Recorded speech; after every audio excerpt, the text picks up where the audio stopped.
भारतीय आदिवासी पॅथर संघटना हिंगोली यांच्या वतीने नरहरी जिरवाळ, पालकमंत्री हिंगोली यांचा भव्य नागरी सत्कार करण्यात आला। या कार्यक्रमाचे आयोजन प्रशांत बोडखे, राज्य अध्यक्ष, भारतीय आदिवासी पॅथर संघटना महाराष्ट्र राज्य यांनी केले होते।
बजेट करतो आणि जे सुप्रीम कोर्ट, हायकोर्टात जे काही लढावं लागतं त्याच्यासाठी लागणाऱ्या वकिलाच्या फीस त्या सरकारी पैशातून आपण देत असतो। म्हणून याच्याही पुढं थोडेफार जास्तीचे पैसे लागले तरी आपण सुप्रीम कोर्टासाठी किंवा हायकोर्टासाठी किंवा इतर ठिकाणी लढण्यासाठीचे आदिवासी विभागातूनच ती निर्मिती किंवा त्याचं नियोजन करण्याची मी तुम्हाला खात्री देतो।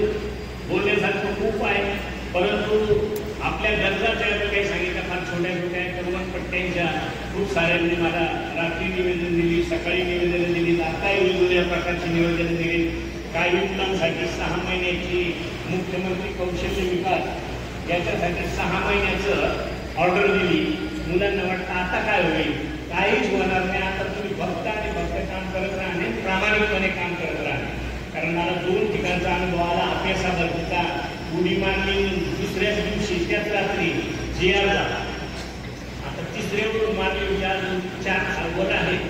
जर काही गरज आहे तर प्रत्येक वेळेला एक वर जातो, नाहीच तर मग पाठीमागच्या बाजूला धावत गाडीवर सुद्धा मारतो, गाडी नाही त्या बाजूला।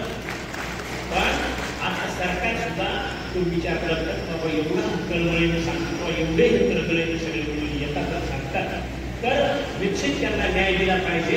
त्यांच्यावर अन्याय होतोय हे सगळ्यांना आता मान्य झालंय। राज्यपाल महोदयांना सुद्धा त्याच्यात ते आता समज खूप चांगल्या पद्धतीनं आपल्या सगळ्यांच्या पाठपुराव्याने त्या ठिकाणी झालेली आहे।